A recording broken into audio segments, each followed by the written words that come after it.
Kira, thank you so much for joining us again today. We had a terrific meeting a couple 3 weeks ago when we were talking about your Dayton project, and in the interim, I've had a chance to do a little more research on your Puerto Rico project. Looks like you guys have some very terrific things going on down there. Yes, super exciting.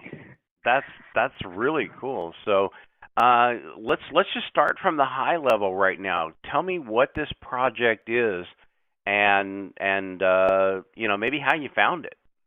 Yeah. So we ended up actually coming down to Puerto Rico in 2014 originally. Was starting to already see prices in the U.S. creep up. The deep discounts that we'd all gotten used to, real estate buyers in 2009 and 10 just aren't there anymore. There's still some good deals out there, as you know. We're still actively buying stateside, but we wanted to still find things where we were able to pick them up for 30 cents, 50 cents, 75 cents on the dollar. And Puerto Rico provided that kind of opportunity. The market here is a few years behind the U.S., and their banking system was not quite propped up the way the American banking system was propped up. So while they do have some very strong international banks down in Puerto Rico, which is, of course, also a U.S. territory, so we have sort of a familiarity with title process and rule of law and whatnot. The real estate itself is sort of just starting to find its footing again. So there's that, of course, creates a lot of opportunity. Interesting. You just mentioned something about the banking system not being propped up. Were they not part of the economic recovery on the mainland, or how is that not propping up actually beneficial for you? Yeah. So, I don't know all of the intricate details in terms of like what banking support they were given. The banks here are part of the federal program and they are regulated, but they weren't bailed out in the sense of there was a lot of very bad real estate paper, just like in the U.S. Particularly one bank, Western Bank, went out of business. And a lot of their paper was sort of thrust upon some of the larger banks, like Banco Popular, which many people are probably familiar with. And those banks were really sort of forced to take on projects in areas of the island they don't normally invest in paper or whatnot. And so they really have no interest. It doesn't fit their business model to hold that debt. And so they're discounting it substantially, and so we're able to go in and buy the bank note and then take over the project and finish the project. So it's a great way to kind of come in and meet a market niche. The second thing is that the consumer debt, mortgages and whatnot for just individual home buyers is just now starting to really pick up again. A qualified buyer can get a mortgage here with some degree of ease, but certainly a few years ago that was very difficult to do. And so that also created an opportunity. There just weren't, it was if you think about Phoenix in 2008, 9, and 10, it's a cash buyer market, and that keeps prices down for a while until the liquidity picks back up, which it inevitably did in Phoenix and inevitably will do here. We're already seeing that start to happen. And so when you can get in at the ground floor on that for cash, you get to benefit when the liquidity opens the market back up. Let's expand on that just for a second. Having a deep understanding of the Phoenix market, when that liquidity did hit, the values skyrocketed. Are you seeing that in Puerto Rico right now? We still haven't seen a massive opening of the banking liquidity yet, so we're not seeing that hockey stick movement. However, we are definitely seeing the precursors that we saw in Phoenix running in parallel. So, I anticipate that we will see the same thing happening. Right now, we're seeing, 8 to 10% growth in the core market, and that's about it right now. 8 to 10 is pretty strong. I wouldn't run away from that. Sure. No, and we're able to buy in at very, very low cost basis.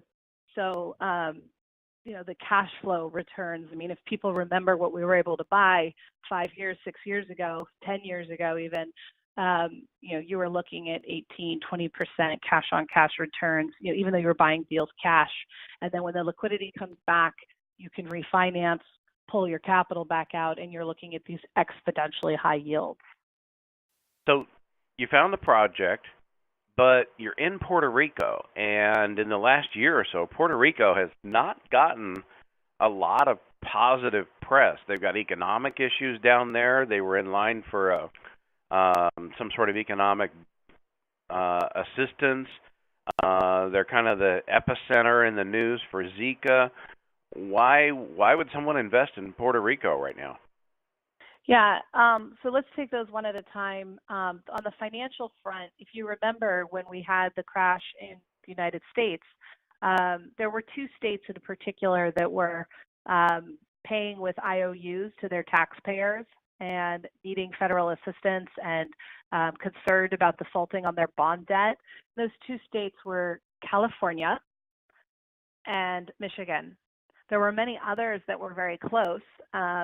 And ultimately, California was able to work out and negotiate an arrangement with their debt holders that allowed them to continue to make their payments. And as the market recovered and tent cities in California started to get cleaned up and people started to have homes again, and their disenfranchised population began to be reacclimated, California got back on its feet. Remember what I said at the beginning, Puerto Rico is behind in the economic recovery. And certainly experiencing the need to negotiate some of their bond debt as well. I would say that I have a personal belief that the media and the banking system and Washington are being somewhat overly strict with Puerto Rico, primarily because Puerto Rico has created some tax incentives that have really attracted large, wealthy investors down to Puerto Rico.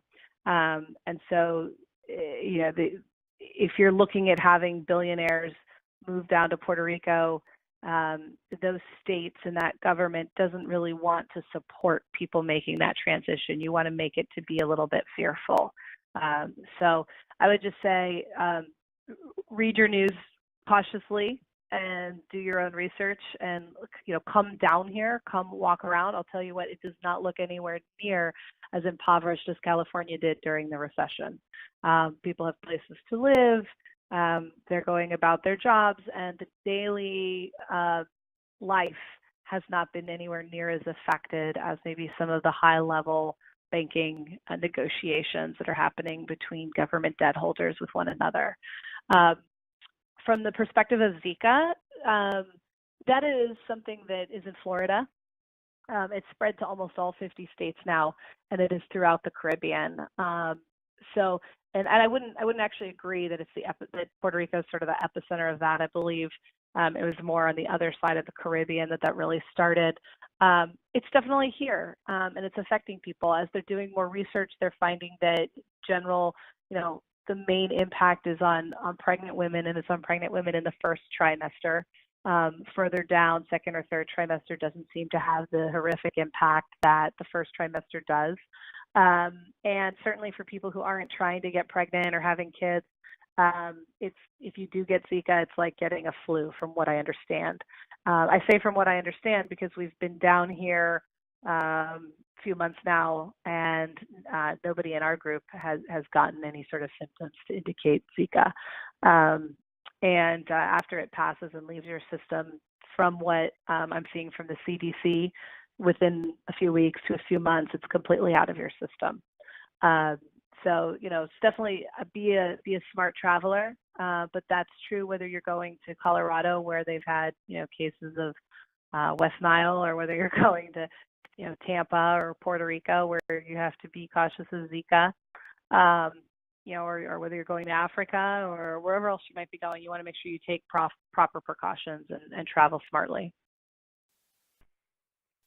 So switching gears just for a second, this is not your traditional multifamily property. I understand it's a kind of a converted vacation rental. What are the advantages of doing a vacation resort in that location compared to doing a multifamily stateside, or even a multifamily right down the street from where you're at right now? hmm So I've been doing, vacation or getaway destination properties for as long as I've been doing kind of your traditional long-term rental properties. I like to work the two in tandem. If people haven't had a chance to hear our podcast about how to leverage your long-term rentals using vacation rentals, I definitely recommend taking a listen to that. We like to integrate the strategy. It's part of having fundamental diversification, having different types of asset classes.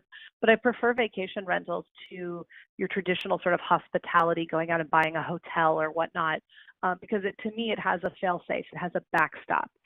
If tourism declines, you can always still rent your properties as long-term rentals. So to me, that's a protection on the downside. And we underwrite our hospitality properties that way, that if we had to just rent them out long term, we could still, cash flow. Maybe it won't make nearly as much money, but it's still going to be profitable or break even. We're never going to have to worry about, negative cash flow kind of situation, and that's, with those kinds of assets.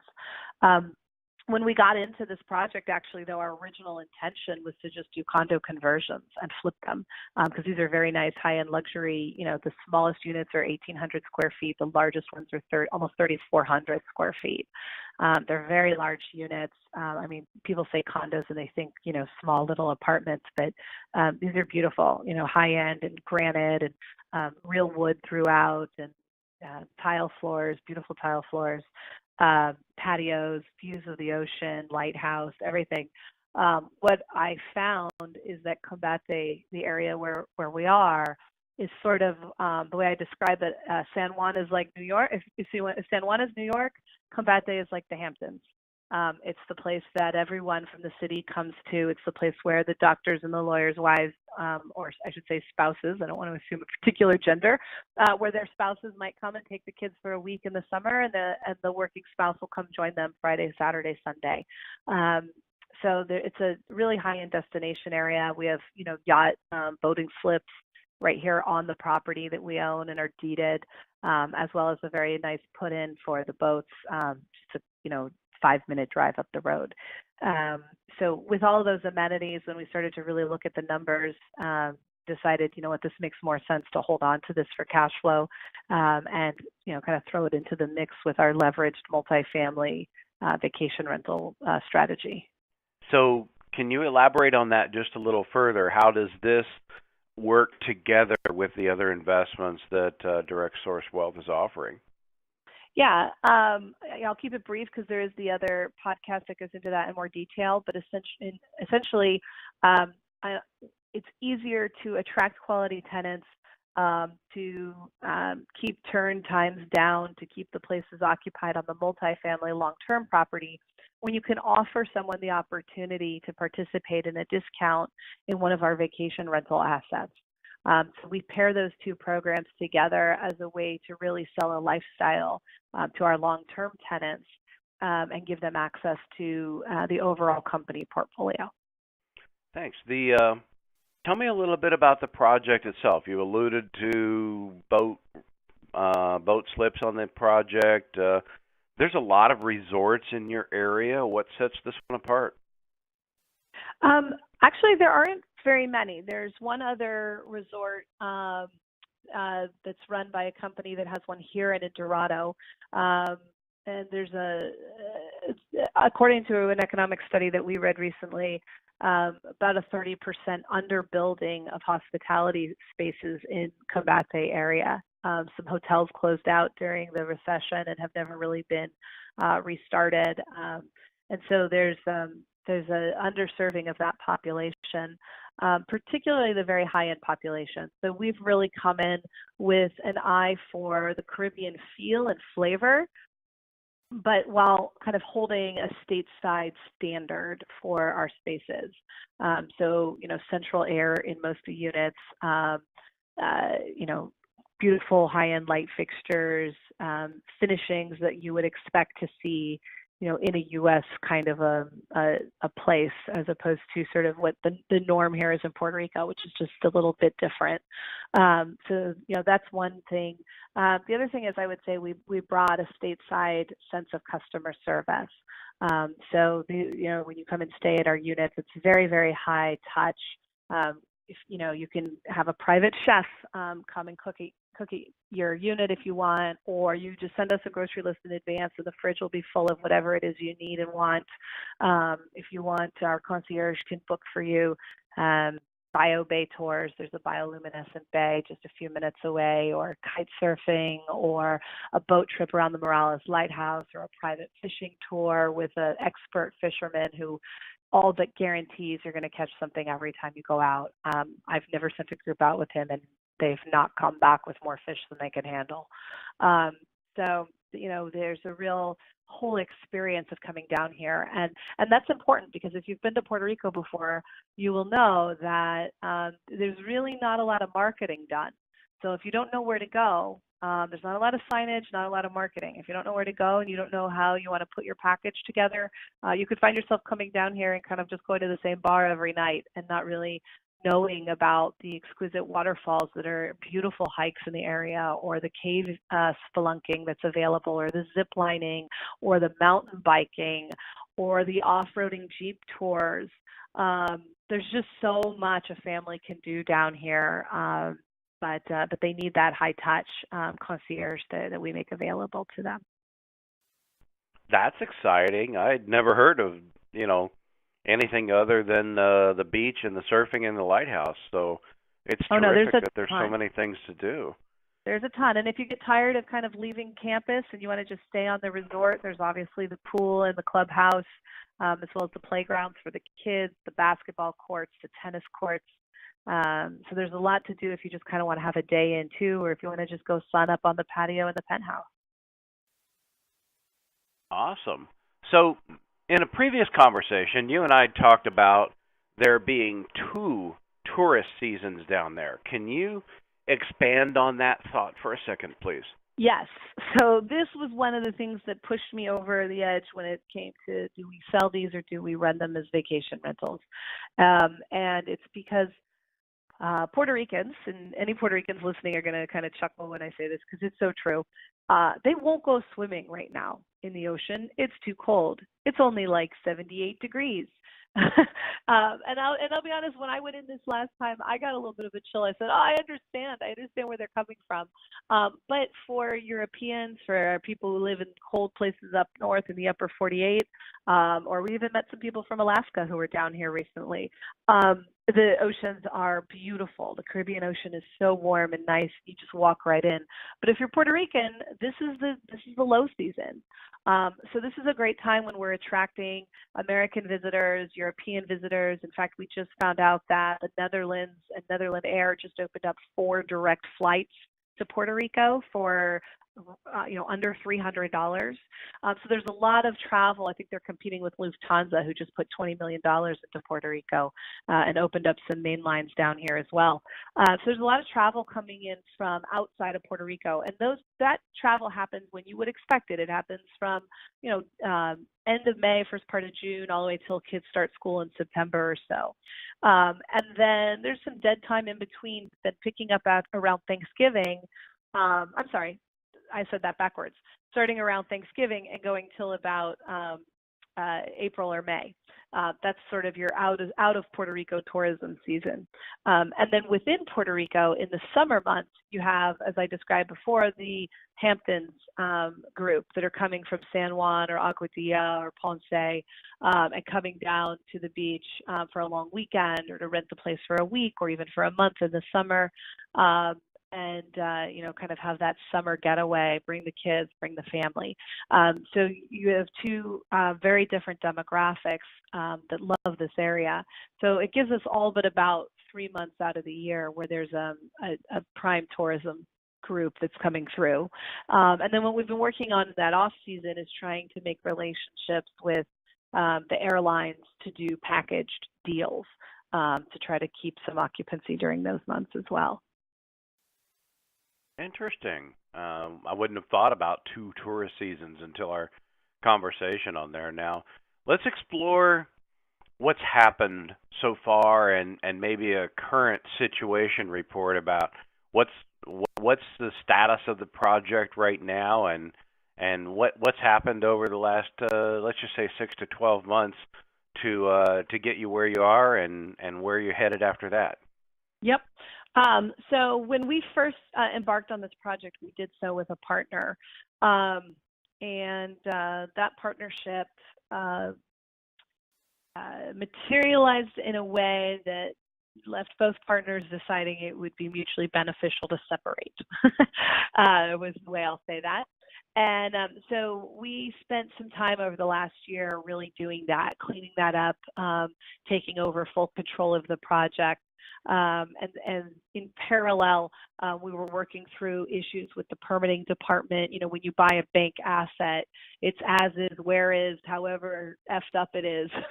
And while the property itself was in great shape, very little that had to be done, we found that the bigger issues had to do with improper permitting, the builder building things, you know, sort of unilaterally, that had nothing to do with the way the plans were approved by the, you know, water authority and the electric authority and whatnot. So we've been navigating that process. We've been working to get a homeowners association set up for the complex. So a lot of paperwork, a lot of political stuff happening in the last year that really has all started to come together on this most recent trip down here. So now we've got all but 12 units of the 30 that are owned. The 3 have been operational for a very long time. 15 are actually just finishing getting furnished and staged. You're going to see a video coming out on that shortly. We're going to walk the property and show you guys the progress that's happened there. They look absolutely amazing, and I want to give a shout out to Re Inc., who did that design work for an unbelievable budget. And it looks just top notch. And then there's 12 more units that'll be completed in June. So by the end of this year, all units will be operational, cash flowing, producing dividends. So it's a great time. I don't know if there's even any room still available on this project, but if there is, it's a great time to get involved with it. You know, your colleagues sort of bared the burden of the early labor, and now it's really starting to turn the corner and begin to produce in an exciting and fun way. We also have this season a number of the investors coming down on a due diligence trip to check out the property. So they're coming down and they're going to have some fun exploring Puerto Rico and the property and seeing the work that's been done. And that's something where an active investor on this project has the option to do so.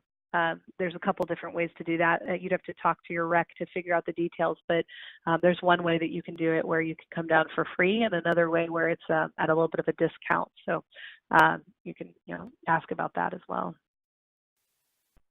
So just to make sure I understood that correctly, your investors get to come down there for free? There is a way that they can do that as part of their due diligence. Yep.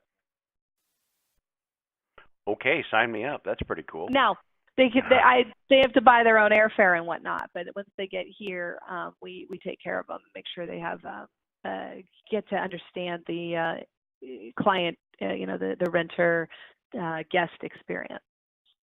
That sounds like a lot of fun. So you went over it pretty fast. I just want to make sure we're talking on the same level here. You said you just put 15 units online and you got 12 more to go, and that they're all furnished and going right now. Did I get those numbers correct? Yeah, 15 that in the next couple weeks we'll start taking bookings on. So they're just finishing up the final walkthrough on furnishing and touches. And I'm so excited to reveal what they did there for the design. But I'm gonna let Re Inc. Do that with you guys because they did an amazing job. And then 12 more that'll be coming online in June, exactly. And then 3 that have been online for a while. So that makes up 30. Excellent. So side topic, and for those who maybe don't travel a lot or like myself, don't think about the Caribbean as much as they would stateside investments. when I think of going overseas, one of the first things that I worry about is the water quality and supply. Understand you guys had a supply issue at one point, but can you elaborate on water quality and water supply and what you've done to make sure things are going right? Oh yeah, no, there's never been a supply issue. There was an issue with the water authority working on the permits, getting that corrected from the original developer. But Puerto Rico doesn't have a water supply problem. And the water you can drink right from the tap, nothing you have to worry about there as well. It's done to similar or the same standards to the U.S. in terms of water treatment, and you don't have to worry about whether they talk about Montezuma's revenge or something like that. None of that is really a concern here in Puerto Rico. In fact, you can come here. It's one of the things that's great about it is you can come down and have the Caribbean experience, but you can do so with your driver's license. You don't need a passport. And you drink the water and you eat the food and you don't have to worry about anything. More and more interesting all the time. Thank you. How are you protecting your investors and your investment on site? Yeah, I mean, there's a number of angles to take thinking about that. So you have first of your just sort of physical protection. This property is fully gated. People have a key fob to get in and out. There's a guard shack.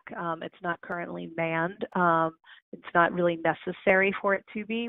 That was an expense we decided was a little excessive because this is a place where, you can leave your door unlocked. I don't recommend it. It's not a good habit in general, but if you have to run somewhere and you forget to lock your door, you're not, someone's not going to be in your place in 5 minutes.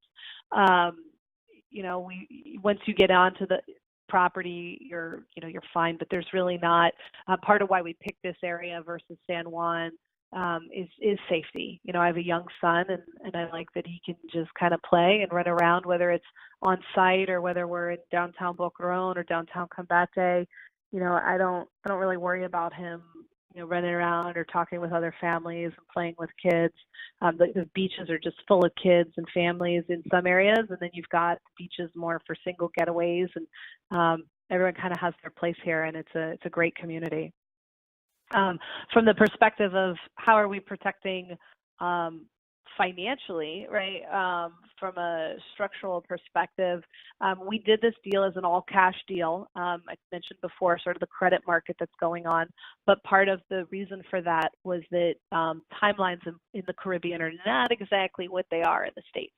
So, in the U.S., your contractor might say this is going to take 4 weeks and it really takes 6. Here they could say it's going to take 4 weeks and 6 months later it's not done. So it's been quite a management process, making sure everything happens on timeline. And we've finally gotten a really good team in place and a great rhythm. But it's taken time. It's taken an investment in getting to know the community, getting to know who delivers, who does what they say they're going to do when they say they're going to do it, who doesn't come back to you with, hey, it's the island time kind of excuse. So we had to kind of work through that and find the rock stars here. But they're here, and we found them. But by being a cash deal, we're able to navigate that and have more control, and not have to worry about, answering to a bank down the road as the property has better track record of producing consistently. Then we'll go get some of our cash out and go do another deal. But we've really played this one cautiously in terms of the financial structure as well. Get your cash out and go do another deal. Are you planning to stay in Puerto Rico, or are you going to go somewhere else in the Caribbean? Absolutely. No, I would not go anywhere else in the Caribbean. Not anytime soon anyway. The Virgin Islands are super expensive, and the infrastructure there is way worse than Puerto Rico. So it's very difficult to do business there. If you go outside of a U.S. territory, I have concerns about, I don't think they'd mind me sharing this. My brother-in-law and sister bought land in Costa Rica. But I think they're still not even sure if they own the land legally or if they can build anything on it or do anything with it. It's just very difficult. They've got this beautiful beachfront property, but navigating the legal system there is much harder. even just Puerto Rico, everyone speaks English, and Spanish, of course. Spanish is their main language, but everyone here is educated in English and Spanish. It's just there's an ease of doing business here, and there's so much opportunity still here for the taking. So, I don't think we'll be going to any other. It's not worth the risk of going somewhere else at this point. The rewards here are plenty for the amount of risk that has to be taken. Tell me, who are the investors that take part in a project like this? Are they just armchair investors in the States? How many of them come down and visit? Is there a vacation mentality that they intend on taking advantage of? Or, where do they fit on the average real estate investor profile? I mean, all of the above. I mean, I would say at the minimum, even if you're just sort of hey, I'm just an investor and I don't care where my money goes, so to speak. I mean, nobody should really say that, just as a caveat. But, if you're more like, just build me a diversified portfolio, this is a great, this kind of asset's a great asset to have in your portfolio. Even if you never plan to use it, never plan to come down here. You've got a vacation asset. It's diversification geographically, diversification in asset class, diversification in deal structure and style. There's a lot of benefit to doing that. All the way up through somebody who, we have one family who was looking at buying a timeshare, and they decided rather than buying a timeshare to invest in this deal, and they come down once a year and they bring their family down, and they get all the benefits of a timeshare with, shocking. They get paid a dividend, instead of, 10 years down the line owing annual dues. So, it's a range, and it can be appropriate for any number of investors. To elaborate on that just a little further, why would, that's one terrific reason that I don't think we'd ever talked about before, is that, if you're thinking about a timeshare, buying into a property like this is probably a way better use of your funds. But why would an investor participate now compared to a year ago? A few minutes ago, you alluded to the risk of a year ago. Why participate now, and what does 2017 hold for the Villas de Campo Mar? Yeah, a long time ago when I was trained in investing, or I should say trained, but was learning, starting out about investing, one of my mentors said, the best time to invest is when you have the money available. And I really think that's true. Yes, there's some ebbs and flows in terms of projects and opportunity, and everyone wants to be the smartest person in the room and, get into the exact right deal at the exact right time. But I got to say that doesn't really happen that often. And the reason that doesn't happen is actually super logical. Think about this. You want to be the smartest person in the room. So you've got some sum of capital, and you're sitting on it, and you're waiting for the best deal of the century. Well, in the meantime, someone like me is going out and I'm buying good deals, consistent deals, singles and doubles, producing steady. And I have a network of real estate brokers and financiers and bankers I've been working with. When the deal of the century comes up, if you're the man or woman who's been sitting on your cash waiting for the deal of the century, you will never see it. Because you're not in the game. And because you're not in the game, you don't know the players. And the players aren't going to think about you when that deal comes up. They're going to call me, who's been buying from them every single month, working with them consistently, helping them earn a paycheck to put their kid through college. They're going to call me with that deal, and I'm going to buy it if I have the money available.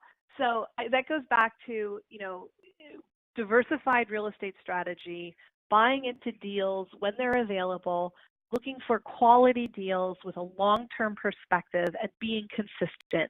When you have funds available, consistently looking for, okay, what's available right now that's good, that fits my strategy, that diversifies me, and then getting your money working for you, building those relationships. This business is all about relationships, and access to great deals is all about relationships.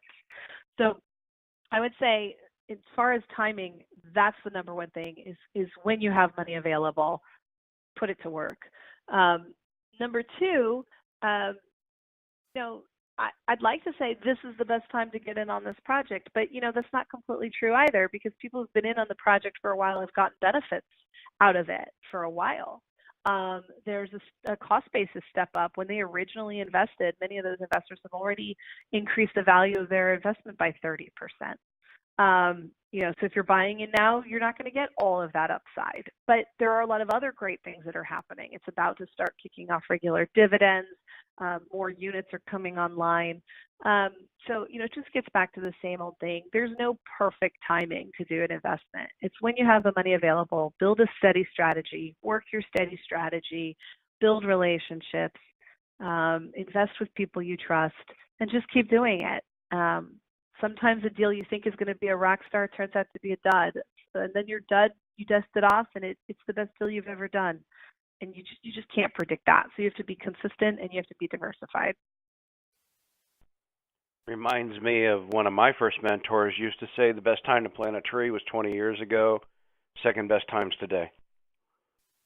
And you can't predict what you would have done, what 20 years from now would look like. All you can do is work on the deals that are in front of you and take advantage of the right teams to help build your wealth. So with that, we're coming to the back end of this interview. I want to thank you for your time and your feedback on this. I hope it helps the people that are listening. Are there any other particular comments you want to make about the project or about Direct Source Wealth or things that are happening perhaps on the ground that set this apart from other investments that people may be analyzing? I just come back to it's about the people. If you're looking at working with other companies, there's good people out there. I'm not going to say we're the only good people. Make sure that you're spending equal or more time looking at who you're working with, as opposed to, what deal you're investing in. I mean, I think when I look at our deals, honestly, I wouldn't say one is better than the other. It's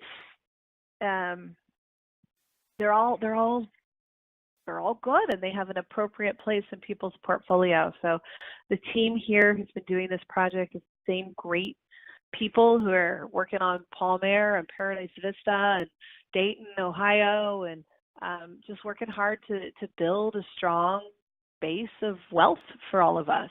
And I just appreciate them. It's an honor to work with them, and hopefully you get to experience that honor as well. Well, Kara, thank you so much again for your time today. I asked you the same question a few weeks ago. I'm going to finish off with that question. What books are you reading right now? Oh, I finished the ones I was going through then, but I have not picked up another book. We have been so busy. I really haven't done much of any of that for the last couple of weeks. I'm still working through the 21 Irrefutable Laws of Leadership and the workbook style. And